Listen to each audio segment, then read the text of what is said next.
Before everything collapsed, I was living what you might call a suburban dream. My business was thriving. I adored my daughters, and I was committed to what seemed like a strong and enduring marriage. My wife, Charlene, and I had weathered our share of challenges over 14 years, but I always believed we were on solid ground. Then, like a bolt from the blue, I discovered her infidelity, and it shattered everything I thought I knew. It all started innocuously. A message popped up on her phone, accompanied by a fleeting look of guilt. That moment flipped my world upside down. Confronting her only led to more deceptions, and finally, her devastating admission. It felt like something out of a 1973 Johnny Taylor song, where he sings about the repercussions of leaving his family. Alimony or jail for me. Given Charlene was out of work and child support was a certainty for my beloved daughters, alimony seemed inevitable. The possibility of her taking half of my business loomed large, as she threatened to make my life miserable if we parted ways.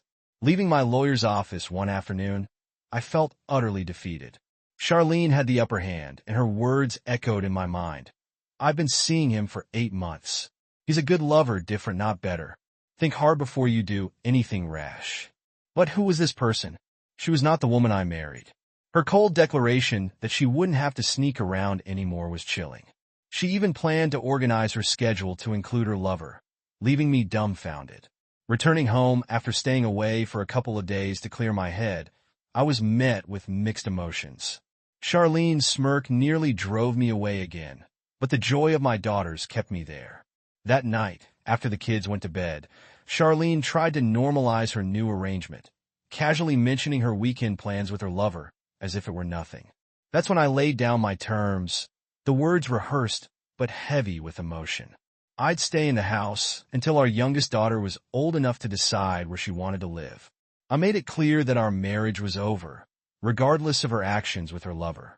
I was moving to the spare bedroom, and from that moment on, my relationship with her would be nothing more than co-parenting. Her reaction was furious and desperate. Dropping her dress in a provocative gesture, she still tried to seduce me, as if nothing had changed. But I was resolute. I even threw a scornful remark about her potential future, which only fueled her anger. She stormed off, locking herself in the bedroom. Moments later, after a loud confrontation over the phone with her lover, I managed to grab her phone. Threatening her lover over the phone, I let him know he was welcome to her, given her capacity for betrayal. After ensuring the kids were okay and oblivious to the night's tension, I warned Charlene I would be checking her accounts. Despite her confident retort, I knew I had the upper hand. I had installed a keystroke recorder on our computer that night, as evidence of her infidelity. Printed out in the quiet of our home office, I felt a grim satisfaction. The next morning, while making breakfast, I casually informed the girls of the new routine. Subtly shifting responsibilities onto Charlene, I watched her closely. Charlene was visibly upset, but still managed to muster a calm tone as she spoke to the girls about needing to occasionally ride with friends. You know how it is, right? Sometimes you got to adjust a little, she said. The girls nodded in agreement, muttering about how one friend's mom gave them the creeps and another's dad made them uncomfortable. As soon as the girls left, Charlene's annoyance flared up again. She had her whole afternoon planned out, and now it was going to change. The moment the bus disappeared around the corner, she began her tirade. If you think that this constant bickering is the only difference between us, then you're sorely mistaken. It seems like all your ideas are focused on one thing, and it's not our family's well-being. You better start using your brain if you want any chance to maintain a relationship with your kids. She paused, her voice sharp as a knife.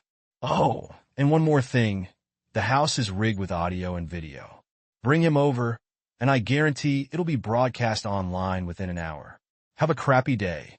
She hadn't even finished her sentence when I walked out the door.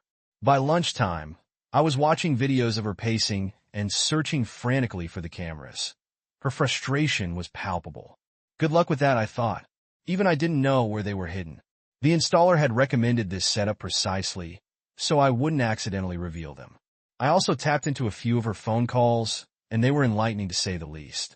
First, she called her lover, ranting about how I was ruining her afternoons and had cut off her money. Baby, he's canceled my cards, and there's only $280 in the bank with a $200 bill looming. We might need to switch to plan B, she said. Her lover sounded uneasy, suggesting they give it a few days before making any drastic moves. If we leave now, I'll be in as much trouble as your husband. Just try to calm him down, maybe even back off from our usual antics, she advised. She wasn't thrilled. So much for love, she scoffed. How can I even bring that up? The moment I mention it, he'll know you've been there. Your so-called undying love is really starting to sound hollow, he countered, stressing the need for practicality over passion. If we leave our spouses, everyone will know why, and we'll be left with nothing. For now, let's just meet up for lunch, though. I can't afford a motel, and I'm not about to visit your office for a quickie. Her lover warned against meeting at our house. It's wired, remember? If we meet there, it'll be online in an hour. I believed him. They agreed to pause their liaisons temporarily and let the situation cool down. Later, I watched her at the computer, her face a mix of anger and confusion when she realized I had locked her out. You pig, she screamed, banging on the keyboard. I couldn't help but call her. Hi, honey, having a good day? I taunted. Stop messing with the computer. It's locked up tighter than Fort Knox. Oh, and your phone will be shut off by day's end. But don't worry, a new one is on its way. When the new phone arrived, it came with a safety feature restricted to essential numbers only. When she tried calling her lover, the phone reset after 30 seconds. I called again, figuring out the phone, yet it only works for preset numbers. Hard to reach your lover, isn't it? Since you've got some free time, why not look for a job? You'll need it. I'll take care of anything the kids need. But you're on your own. Home life turned icy. She barely kept herself composed in front of the girls. Once they were asleep, her true feelings erupted in the basement, screaming and threatening until she exhausted herself. I simply smiled, contemplating my next move. Then she shifted tactics, her tone softening. Please stop being so harsh. I didn't mean for any of this to happen. He's just a temporary thing. We'll tire of each other soon, and I'll be back to just loving you. It didn't hurt you until you found out, right? It won't hurt now. It's just a few hours a week. Come to bed with me tonight, and I'll show you how much I still care. I laughed, shocking her. You know, I looked up excuses cheaters use online. There's even a book on it, The Cheater's Guide. You've used almost every line from it. It just happened. It won't affect us, as it's just a fling. It'll be over soon. And the classic, offering a night of passion to make me forget everything. And the best one, threatening to ruin my world unless I comply. Really, it's all textbook. Mixed emotions flickered across Charlene's face as I continued, weighing my options out loud. Let's just pause for a second and think this through. Say I play along with your plan. What exactly do I get out of it? I continue paying all the bills, doing everything a married person does, but then I also have to share you. It doesn't seem like much of a bargain for me, does it? You get to have your fun while I'm supposed to just sit back and accept it. Not going to happen. Since you've essentially declared our marriage open, I think I'll start looking too. There's this sales rep, really fit, who seems quite interested in me. I think I'll ask her out next week, see where it goes. I'll make sure she understands that we're in an open marriage, thanks to your escapades. The comment about her body clearly struck a nerve. After having our children, she had become softer, rounder, not the gym enthusiast she once was. She looked stunned, almost incredulous at my words. Why would you need anyone else? I'm still here. I still love you, and the idea of you with someone else is upsetting. I replied sharply. I've been here for 16 years, Charlene, and that wasn't enough for you, was it? You think I was okay with finding out you've been cheating? There are names for guys who let this slide, and there are names for women who cheat on their husbands. Let's just say the express has come to a screeching halt. Think about that. I'm going to bed. Someone has to get up for work tomorrow. She was still sputtering, trying to formulate a response as I walked away. I knew I had to act swiftly before she could truly turn my life upside down. I remembered an old friend who might just be the ally I needed in this situation. He was a bit of an oddball, a socially awkward genius who had made a fortune in the gaming industry since childhood. Now in his mid-30s, he was worth over $60 million. Interestingly, he was married to a woman who was also highly functioning on the autism spectrum. I had introduced them a few years ago at a party. She was the reclusive daughter of one of my major clients. That night, she had insisted her father bring her, convinced something significant was about to happen. She was strikingly beautiful, and upon meeting Harry, she took his hand and immediately discussed wedding plans, much to everyone's surprise. June 17th, she stated. He nodded in agreement and joyfully announced their upcoming wedding right then and there. They had been inseparable since, with a daughter who was now 7. Our families had grown close. June often visited, and during one such visit, she and Shauna, a former military personnel who worked for me, struck up a friendship. Shauna had eventually moved into a small apartment within Harry and June's mansion after stopping an attempted kidnapping of their daughter, earning her a permanent role in their household. At home, Charlene barely tolerated my playful banter with Shauna, who wasn't shy about her affections towards me. Often, she would hug me tightly when she left, much to my daughter's amusement. Despite Charlene's apparent jealousy, she never joined us on family trips with Harry and June, always finding an excuse to stay behind. Recently, I had noticed June acting somewhat distant, her attention caught by another guest at a party. When she realized I was watching, she quickly retreated and stuck by my side for the rest of the evening. Amidst these dynamics, Harry and June had been pondering my situation. "What exactly do you want, Jack?" Harry had asked during one of our discussions. I was clear about my goals. I want to keep my daughter's clothes and make her regret her actions when she realizes the full extent of what she's done. It's going to get ugly. I can't afford to end up broken and alone. Harry's advice echoed in my mind as I contemplated the substantial 4,400-foot house nestled in an older, serene neighborhood. We had snagged it for a mere 60% of its market value years ago and painstakingly restored it to its former glory, except for the vast 1,100-foot basement, which remained untouched and full of potential. Remodel it, Jack. Turn that basement into a cozy apartment with its own driveway and utilities. If things go south with the divorce, you'll have a space of your own, plus easy access to the kids. It's a solid plan, especially from a legal standpoint. Harry had suggested it. His insight made so much sense. It was the kind of strategic thinking that only someone with his high IQ could muster so effortlessly. Shauna, ever the firecracker, threw in her more visceral strategy for dealing with the situation, half joking about taking a more direct approach to my wife's lover. "Or I could just kick his ass for you," she had said with a smirk. "Keep things really disconnected from you." Her fierceness was both alarming and comforting. But I knew we had to keep things civil. "Let's stick to the first plan, Shauna," I said. "She's still the mother of my children, after all." She nodded, albeit a bit reluctantly, before she went to check on the kids. Meanwhile, June pulled me aside, her voice low. "Be careful, Jack. Shauna's got a bit of a crush on you now that you're nearly single. She's probably thinking, well, a lot of things." I was taken aback.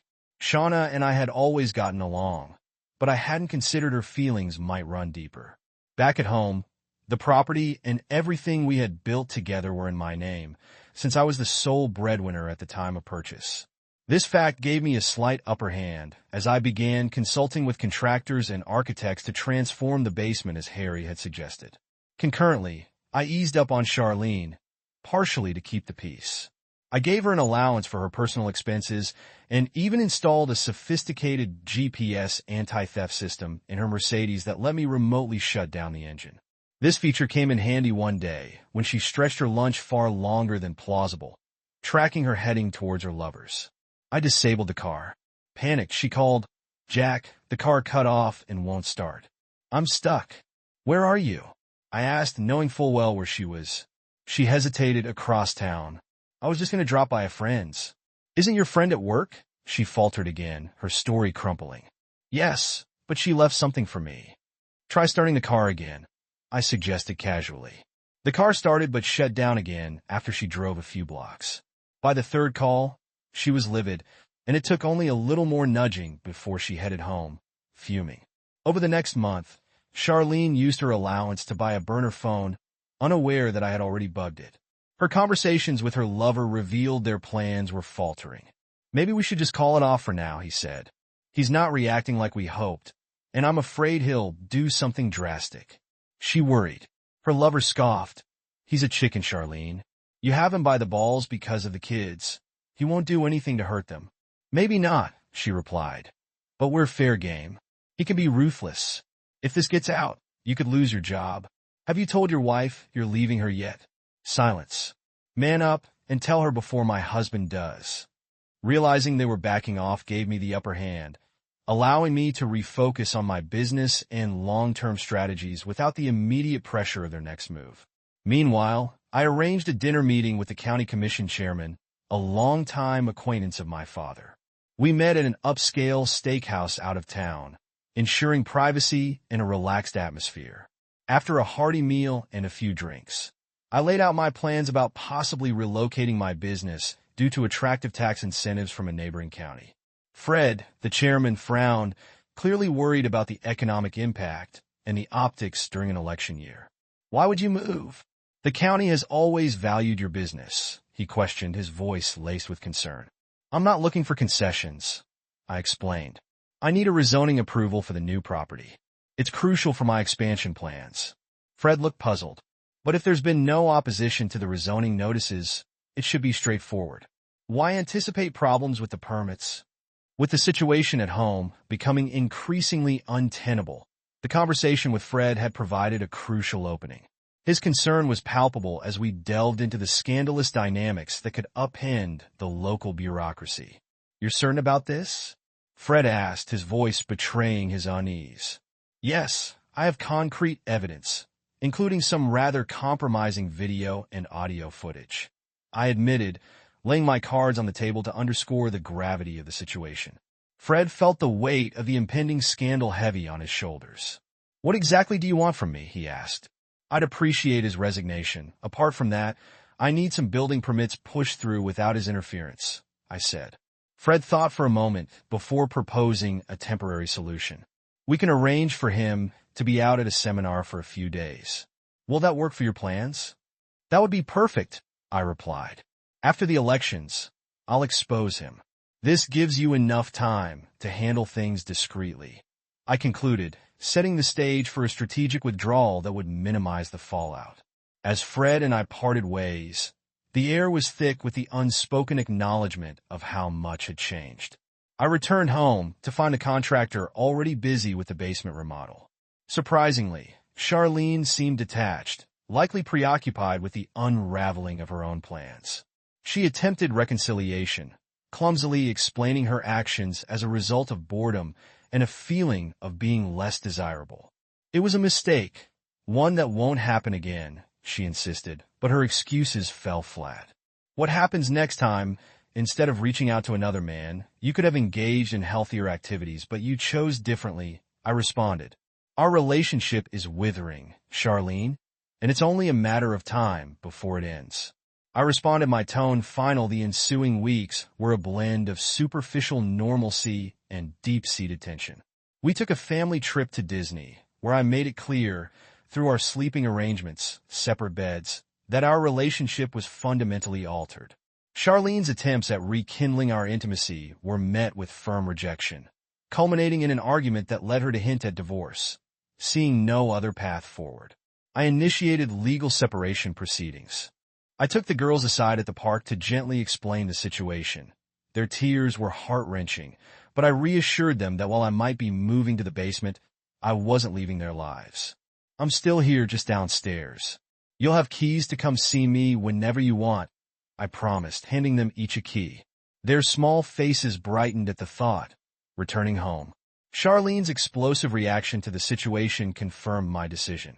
Her screams were so loud that neighbors called the police. I remained outside, calmly explaining the situation to the responding officer while showing my separation papers. Yes, these are to ensure everything goes smoothly. It's about infidelity, hers, not mine. I have evidence if needed, I explained as Charlene tried to interject. The officer asked us to step aside for privacy, and I took the opportunity to comfort the girls, who were huddled and crying in the newly formed basement apartment. Mom's just having a tough day. Everything will be okay, I soothed, trying to maintain calm for their sake. The officer, after speaking with us separately, acknowledged the difficulty of the situation. It must be tough, but you're doing the right thing for your girls, she affirmed as we wrapped up the conversation. Charlie was noticeably more composed when we got back from the courthouse. I love you, and this is tearing me apart, she said, her voice breaking with emotion. The officer, having witnessed the exchange, reiterated the importance of prioritizing the children's welfare. How you both handle this will shape how they see you. It's just a separation, not a divorce yet. I advise you to seek legal counsel, she said before leaving. Charlie then gestured sharply towards the living room, but instead, I circled back and securely locked my gate. The basement, now my refuge, was fortified with 2 deadbolts and 3 safety latches. It was soundproof, ensuring that any outburst wouldn't reach us below. The girls stayed with me until it was time for bed, and I made a point to call Charlene once they left, pressing upon her the importance of maintaining calm for their return. The girls are walking in through the front door. How you act now will shape your future relationship with them.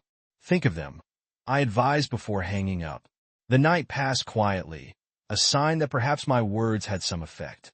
Charlie, feeling the financial squeeze, hired a lawyer using the last of the credit card I had provided.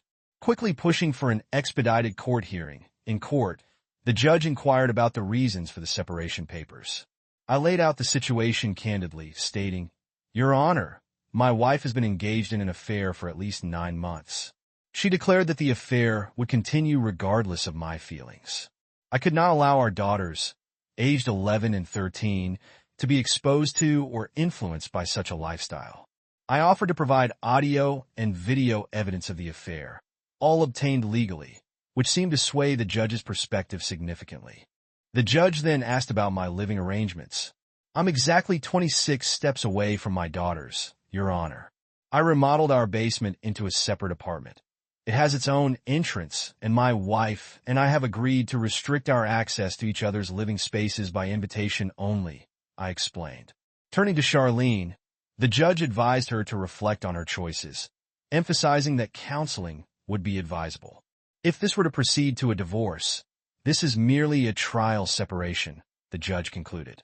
The separation order stands after 90 days. Mr. Sayers can choose to renew it, drop it, or file for divorce. I wish you both the best of luck. Outside the courtroom in the parking lot, Charlene confronted the reality of the situation. You're really angry, aren't you? She asked, searching for some understanding or perhaps forgiveness. Yes, I'm angry, but more than that, I'm sad, I admitted. I always thought we'd grow old together. Now that's not going to happen. Despite my anger, I couldn't help but feel a profound sense of loss. I thought we'd be together until the end, but that's not going to be the case. We have our daughters, and that's not nothing, but it's not everything either, I told her before leaving her standing there, visibly upset. Over the next few weeks, our coexistence was strained, but civil. Charlie experienced a painful adjustment when the girls consistently chose to spend their time in the basement with me, effectively making it their primary residence.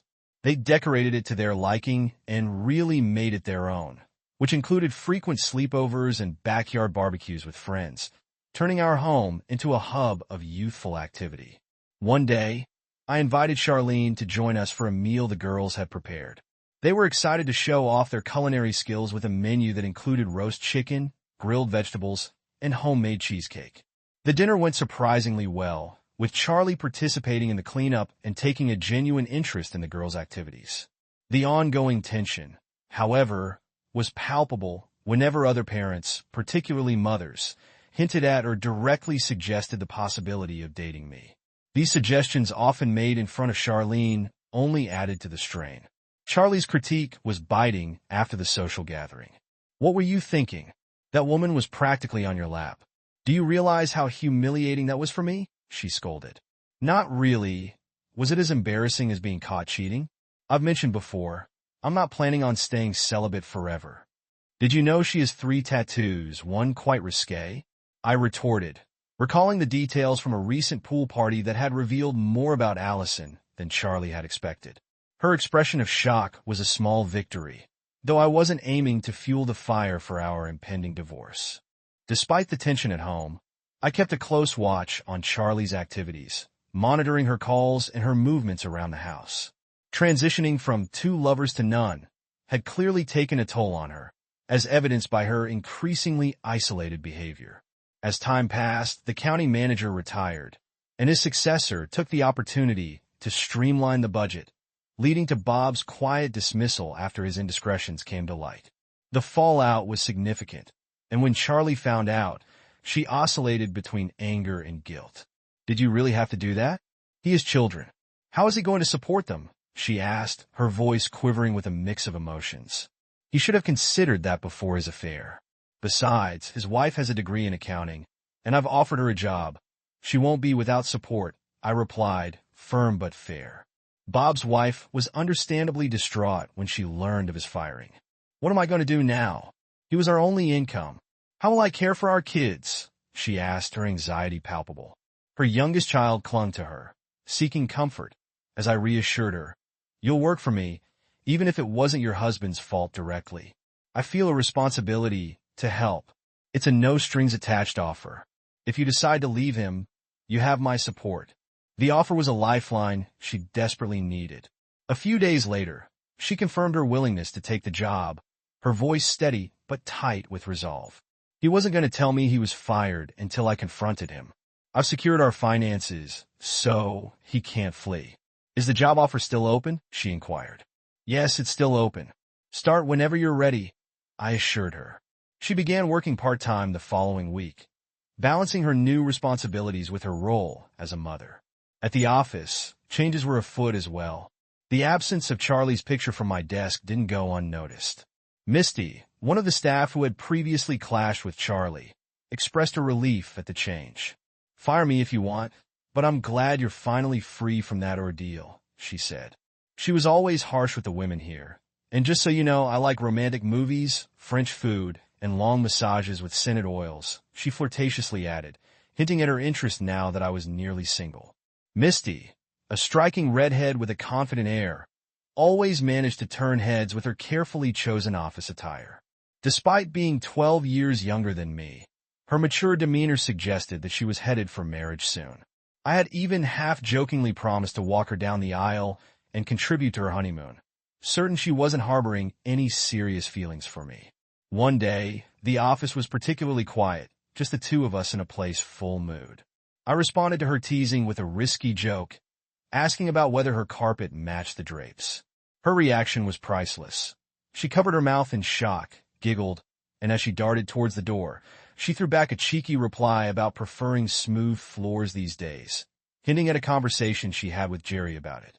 She left the room laughing, and her laughter echoed down the hall, lifting my spirits for the entire day. This exchange seemed to amuse the other women in the office too, who would now cheerfully try to brighten my mood whenever I seemed down. Meanwhile, Charlie, another colleague, was in a more dire situation. She had isolated herself after almost destroying her best friend's marriage by revealing an affair to the husband. Since then, none of her friends wanted to discuss her problems or offer help. About a month later, Charlie appeared at my doorstep, visibly distressed. I thought of turning her away with a sharp remark, but relented and let her in. She eyed the beer I offered with suspicion, calling into question my drinking habits, which irritated me. Despite her initial disdain, she admitted to struggling with loneliness and an increasing reliance on wine. I suggested she reconsider her relationship with her semi-single lover now that she was legally separated, but she was hesitant, worried about my reaction. As the conversation deepened, Charlie expressed a desire to rekindle our relationship. She longed for the comforting routines we once shared with her daughters, like watching movies under quilts and making fun of them until everyone fell asleep. She pleaded for a fresh start, a chance to feel loved again. After a heartfelt hug in her departure, I was left to ponder the possibility of trusting her again, especially when she returned later with the girls for a movie night. They all seemed so at ease, reminiscent of better times. As time passed, Charlie made an effort to integrate more with our family routine, taking on more responsibilities with the girls, and even managing to keep to a budget I had set, a change from her previous spending habits. One day, she surprised me by considering a job or volunteering, asking if I'd be willing to look after the girls when needed. Her initiative showed a genuine desire to improve her situation and contribute more meaningfully to our lives.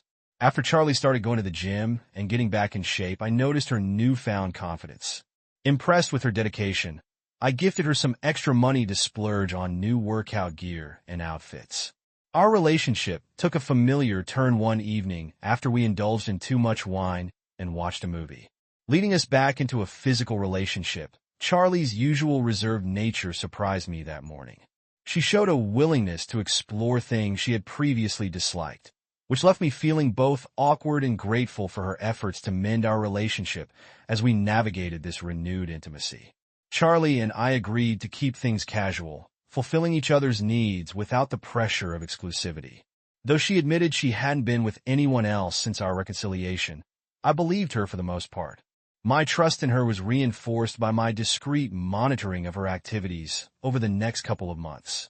Our encounters became more routine, about once a week, with our daughters likely aware but supportive. Often splitting their time between our home and their friends' houses, they gave us space. Charlie took on a volunteer role at a prominent charity and threw herself into organizing events, which often took place in the evenings as the weather turned cooler. I admired her commitment and occasionally joined her, enjoying the sight of her in elegant gowns and the attention she received.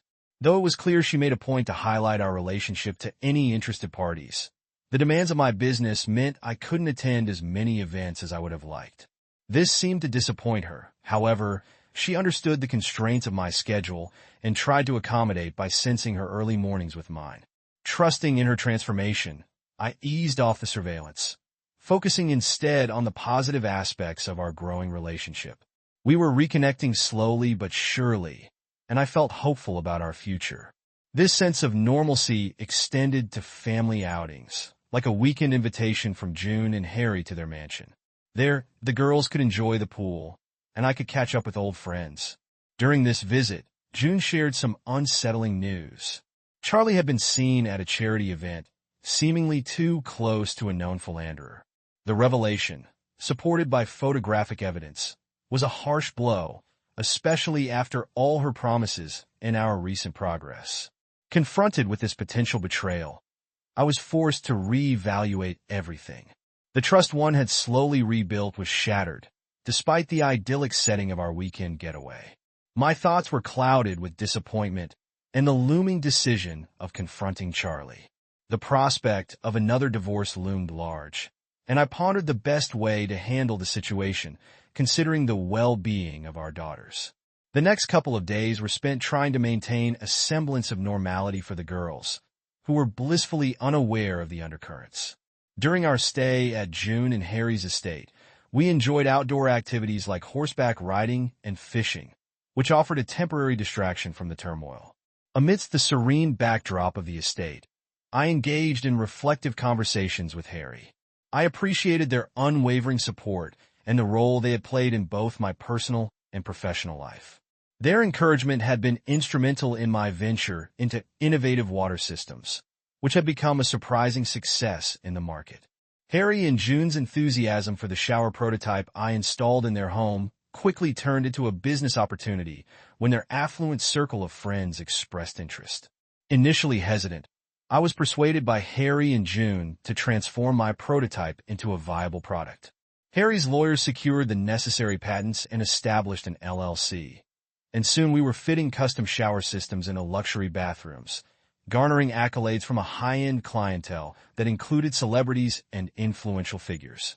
The business thrived on word of mouth and glowing magazine features. We expanded into sports facilities, installing our advanced shower systems in professional and collegiate locker rooms, which proved so popular that an NFL quarterback commissioned a portable version for his former team. Our product success caught international attention, prompting Harry to ensure we secured global patents. When competitors in Europe tried to imitate our technology, we defended our innovations vigorously, ultimately acquiring assets from companies in France and Portugal that had infringed on our patents. After my divorce proceedings began, Harry suggested we take the company global to safeguard it from being entangled in the settlement. I agreed, selling my stake to him for a considerable profit, but continued managing operations. I offered Charlie a substantial portion of our assets, including the family home and generous child support, even though my lawyer deemed it an overly generous settlement. However, Charlie's refusal and subsequent legal actions complicated matters further.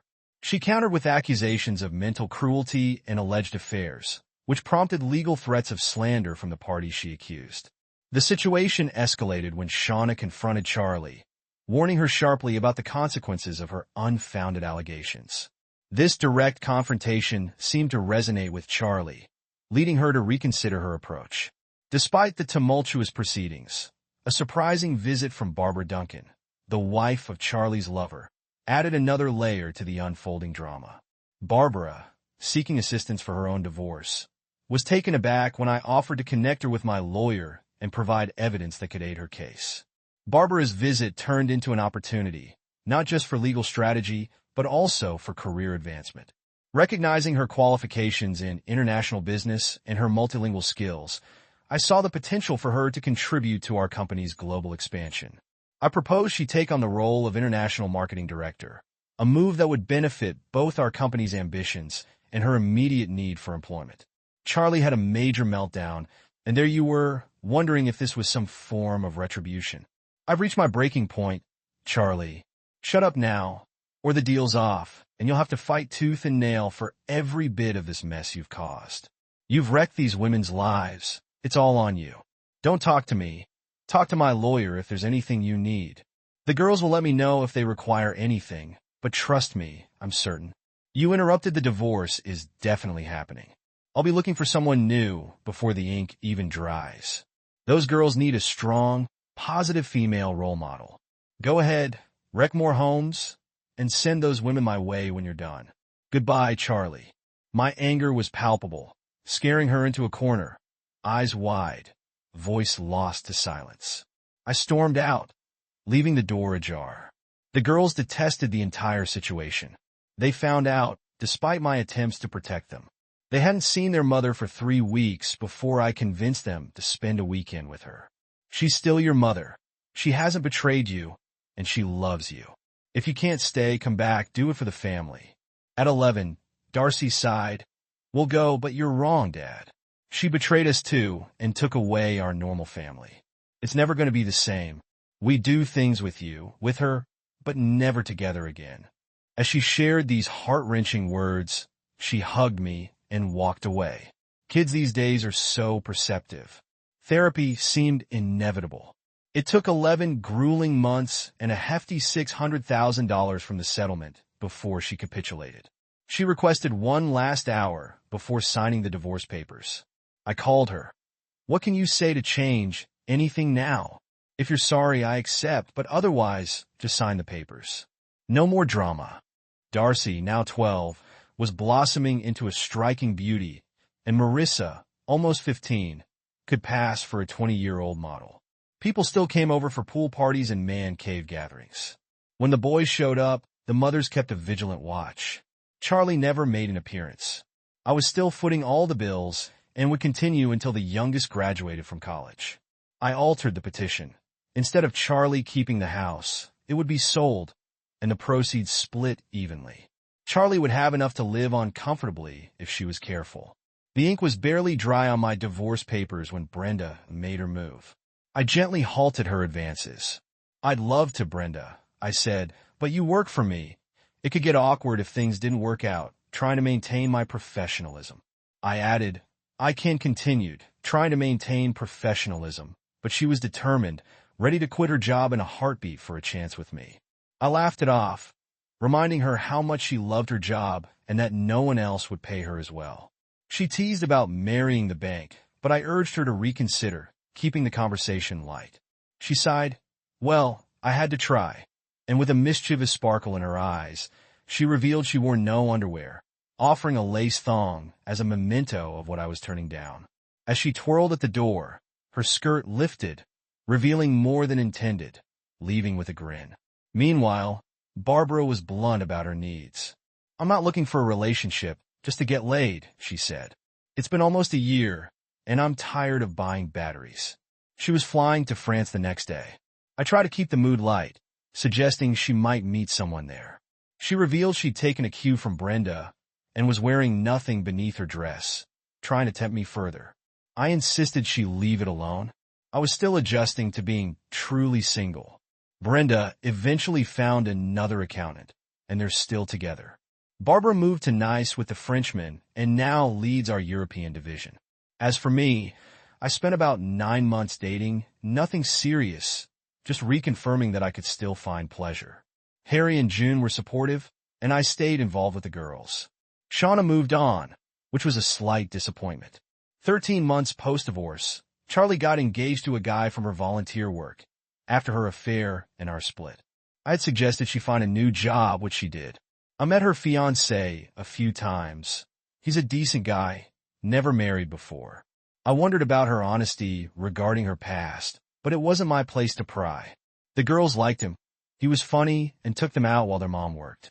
I didn't feel threatened, glad to see them adjusting. Then they came home one day looking sad.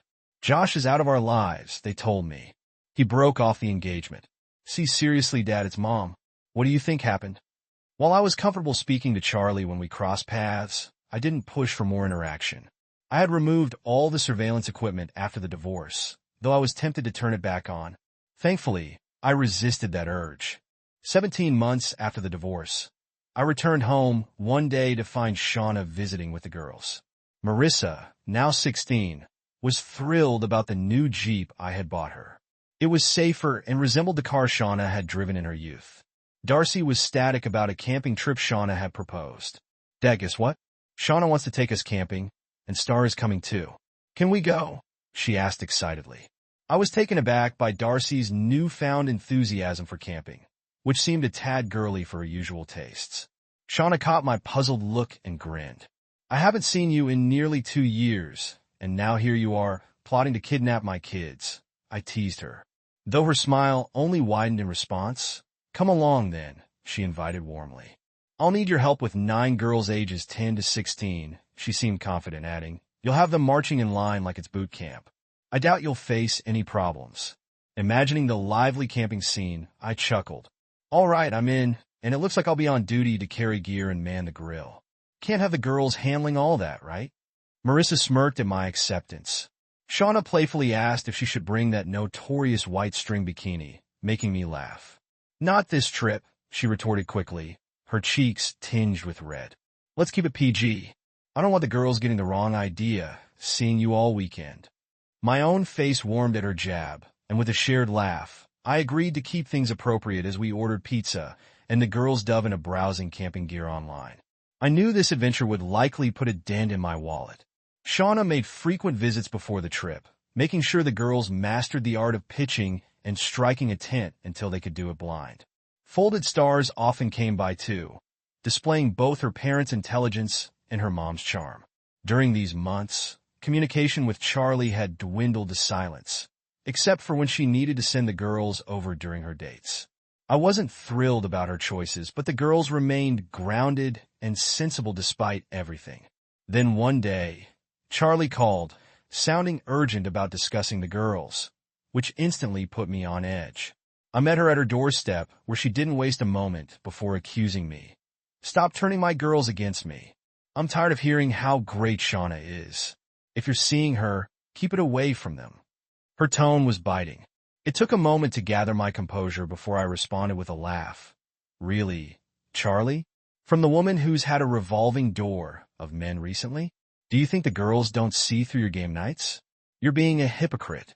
I clarified that Shauna and I weren't together, but stressed that even if we were, it wasn't her business. I've stayed out of your love life, so I'd appreciate the same courtesy. And seriously, take care of yourself for your girl's sake. I left her standing there, a mix of shock and tears in her eyes, just as Shauna drove up, caught in a whirlwind of emotion. I greeted Shauna with a spontaneous, passionate kiss. She was taken aback at first, but quickly reciprocated with equal fervor. We broke apart to the sound of clapping from the girls and the slamming door as Charlie exited. Shauna, still blushing, asked why I had kissed her so suddenly. Because I've always wanted to, I confessed, and it was better than any fantasy I'd had. Plus, I wanted to shake things up a bit. She laughed, hinting it might not be a one-off event that night. As we settled into our tent, Shauna joked about her sleeping arrangements. a double air mattress with 2 zipped-together sleeping bags. "I sleep on the left," she said, turning off the lantern. I heard the rustle of her dress hitting the tent floor, revealing she was in tiny, white bikini lingerie. She slid under the covers, beckoning me over. I joined her, and as we settled down, she kissed me softly and then turned to spoon against me. Her warmth and the rhythm of her breathing lulled me into a restless sleep. I awoke to giggles, with Shauna playfully commenting on my morning situation, reminding me we weren't alone and breakfast duties awaited. We got up and joined the girls, who were already eager for the day. Shauna took command of the kitchen setup, directing the older girls in cooking while I handled the omelets. The smell of sausage and blueberry pancakes filled the air, promising another memorable day with laughter and shared chores. After a hearty breakfast, Shauna led the cleanup and then took the girls down to the lake for fishing, continuing our peaceful yet eventful family retreat. Knowing she had captured my heart, I reassured Shauna with a playful pickup and a kiss, accompanied by a light swat on her bum. This much to the amusement of the girls, who teased me relentlessly. Uncertain about where this budding relationship might lead, I shared my thoughts with them, only to be serenaded by their impromptu rendition of the wedding march. Throughout the week, I double-checked everything on Shauna's meticulous list, wondering how she found joy in such detailed planning. Shauna had her Star and 2 of her friends in her 4-wheel drive. Marissa had her Circle Plus Darcy in another vehicle, and I followed in a company truck brimming with camping gear. Shauna had estimated the drive to our secluded camping spot would take about 4 hours, but assured me the destination was well worth the journey. Upon arrival, we were a good 30-minute drive from the nearest bat houses, emphasizing our isolation. Shauna immediately took the lead, setting up the tents while I organized the food into bear-proof containers and secured the coolers and other supplies in the vehicles. Overnight, she diligently sprayed bear repellent around our site to ensure our safety. By lunchtime, everything was set up. Lunch was a simple affair of cold cuts and sodas, with the girls eagerly eyeing the lake in their swimsuits. I took a quick trip to the marina, got the keys to a large pontoon boat, and received a brief tutorial on its operation. The boat was ideal for our group, spacious enough for 9 girls and 2 adults. When I returned, everyone was sunbathing. Shauna, lying on her stomach in a string bikini, playfully asked me to apply sunscreen to her back. Her skin was soft under my hands, and though she hinted at wanting more, I reminded her of our young audience, much to her chagrin. Deciding a swim was necessary, I jumped into the lake, a move that earned approving smirks from Shauna and the girls. Throughout the afternoon, Shauna orchestrated games that had everyone running and screaming until they were spent. After dinner, we escorted the girls to the bat houses for their evening routines, which predictably took some time. By the time everyone was ready for bed, we almost had to carry a few of the sleepy heads back to their tents. Star and the others affectionately called me Uncle Jack and Shauna, Aunt Shauna, before quickly falling asleep. With the campsite quiet, Shauna and I took a walk to the lake, bringing along a couple of bottles of wine. We shared a bottle, sipping from plastic cups. Shauna quickly nodded off after half a cup, too heavy for me to carry, so I gently nudged her awake without disturbing the girls. Unable to resist, I nibbled at her neck and kissed down to her shoulder blades, eliciting a soft moan from her. She turned, kissed me slowly, and then smiling, stroked my cheek. "You can wake me up like that any time, honey. Now help me up. The girls will have us up at dawn," she murmured as we walked back to the tent.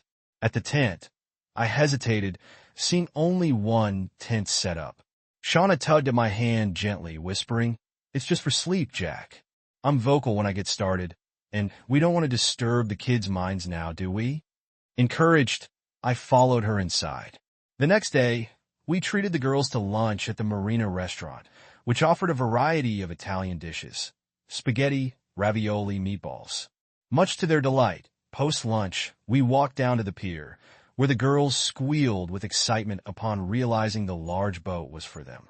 Once aboard, Shauna, ever the responsible guardian, insisted everyone wear life vests, joking about my novice boating skills. We cruised slowly until everyone felt comfortable. Then the older girls shed their jackets, drawing attention from other boaters. We anchored in a cove, where I revealed the boat's best feature, a slide that launched you into the water. The kids were ecstatic, sliding down two at a time, their screams of joy echoing across the water. One girl, Vicky, hung back, nervous because she couldn't swim. The others offered to stop sliding, showing a surprising level of maturity, but Shauna quickly fitted Vicky with a life vest and accompanied her down the slide, both shrieking with excitement. Later, as the day wound down, we gathered firewood and roasted wieners and marshmallows by the shore. As we relaxed on the boat with our feet playfully dangling over the edge, I leaned over and gave Shauna a tender kiss on the cheek. Her smile brightened the dimming twilight, radiating warmth and affection. "What was that for?" she inquired, her eyes sparkling with curiosity and a hint of something deeper. "It's for helping Vicky earlier," I explained, "and for everything else. You're going to make an amazing mother one day." The sincerity in my voice seemed to catch her off guard. Her eyes momentarily filled with tears before she impulsively dived into the cove, perhaps to hide her vulnerability or simply to process the compliment in her own way. When she resurfaced and climbed back aboard, we took our time tidying up before heading back to the dock. Concerned, I approached her gently. "Did I hurt your feelings? If I did, I'm truly sorry." Shauna touched my cheek, her expression softening as she smiled. "You didn't say anything wrong. You just caught me off guard with such a heartfelt compliment. No one has ever said that to me before, and I didn't know how to react," she confessed. Her voice was low and intimate as we motored back. She leaned against me, holding my arm, her closeness bringing a contentment I hadn't felt in years. The kids groaned about the end of the day until we revealed we still had the boat for 3 more days, which instantly revived their spirits. After a quick stop at the showers, the girls prepared a light dinner, insisting that Shauna and I take the evening to relax. We sat in our camp chairs while Shauna shared exciting news about her new venture as part owner of a security service with fellow veterans. She spoke of the erratic hours and challenges of travel, which piqued my interest as I shared my recent decision. I had sold my company, a decision that surprised her. I explained that the business started as a favor for friends and had never truly been my passion. My priority had always been to provide for my family. As the evening unfolded, Shauna held my hand and opened up about her past, revealing a painful chapter about her ex-husband, who had left her for a friend who was pregnant. I was taken aback as she had never mentioned it before. We enjoyed the tranquility of the evening, listening to the girls sing around the campfire, feeling the bonds of new beginnings strengthening between us. Over the next few days, we thoroughly enjoyed the pontoon boat, and the girls even whimsically wished for one for their birthdays. Shauna and I shared a bed for the remaining nights, growing closer with each passing day. On the final evening, exhausted from the day's activities, the girls fell asleep immediately after dinner. Shauna whispered invitingly as we headed to bed, "Come to bed, and I'll let you finish that massage." That night was filled with tender moments, and I drifted off to sleep realizing I was the happiest I had been in years. The next morning, as the girls woke us with their cheerful chatter, Shauna and I prepared for the day, facing knowing grins from the girls and enjoying the sight of Shauna's embarrassed blush. We packed up, leaving the campsite better than we found it, and headed home, filled with lasting memories. During the drive back, Marissa took the wheel of Shauna's, another girl drove mine, and Shauna rode with me. We held hands in comfortable silence until Shauna broke it with a bold proposal. "I've thought about this a lot. Marry me, love me, give me children, and let's spend our lives together. If you object, I'll leave and never come back. By the way, I love you." Stunned but overjoyed, I replied without hesitation, "Let's get a ring tomorrow and start house hunting." "Shauna Hunter, will you marry me?" She was silent for a moment, then texted someone quickly before instructing me to pull over. As Marissa's Jeep halted alongside us, Shauna jumped out, and we shared the most satisfying kiss of my life, captured by Marissa's phone as the girls danced and cheered around us. "Success. Well done, troops," I said, looking at Shauna, who grinned and blushed, realizing her setup had been revealed. "Oops, you weren't supposed to see that," she chuckled, embracing me again. I sighed contentedly as I shut down my computer later that day, reflecting on my 60th birthday and reflecting on the journey. Today marked my last day of work before retirement. My financial success had provided abundantly, allowing me to step back and enjoy life. Darcy had excelled in her career, becoming CEO of a global operation, while Marissa followed a path similar to mine in engineering and found happiness with her life partner. Adopting two beautiful girls, my cherished grandchildren, filled my heart with joy. My musings were interrupted as Shauna entered with our twin daughters, announcing their impending high school graduation and their excitement to explore college life independently. Shauna had been right. We did make beautiful children together. After retiring from the field, she managed her company until selling her share and focused on training others. Even while pregnant, our company remained a significant client, and her strategic guidance had helped grow the business substantially. As we prepared to move to our lake house, the very lake where we had camped years ago, now equipped with two massive pontoons and a speedboat, I reflected on the full circle our lives had taken. The children from that memorable camping trip often visited, bringing their families and reminiscing about their adventures by the lake. While privacy at the lake house was scarce, the joy of family and friends made it a cherished hub of activity. As for Charlie, she had experienced her own trials, remarrying twice with varying degrees of success and drama, yet maintaining a distant, occasionally frosty relationship with us. Despite the ups and downs, life had been kind to us. And as I walked out with my family to enjoy an afternoon on the lake, I knew we were starting the best part of our lives.